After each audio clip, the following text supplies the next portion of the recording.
Once upon a time, there was a king who had 10 wild dogs. Whenever any minister made a mistake, the king would order them to be thrown in front of the dog.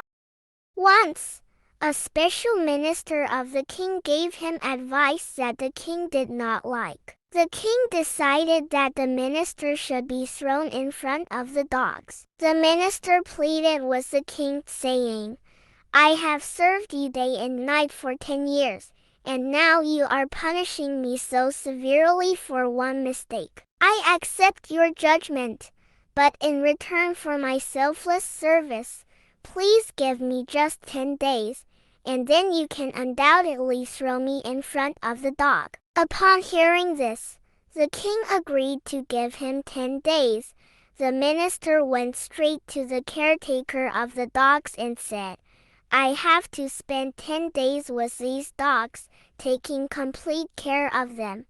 The caretaker was shocked to hear the minister's decision, but eventually gave permission. During those 10 days, the minister diligently took care of all the dogs' needs, including feeding, grooming, and bathing them with great dedication.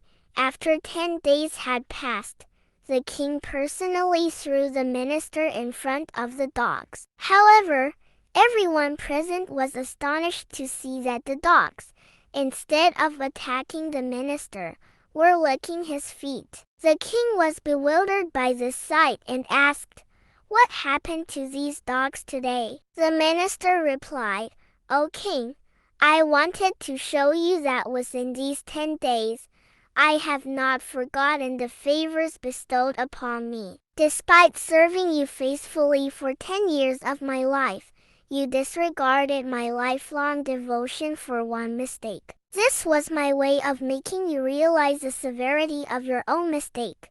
Mistakes are made by every human being. That's why they are called humans. If someone does not make mistakes, they are called angels. Therefore, while acknowledging our own mistakes, let us also learn to forgive the mistakes of others."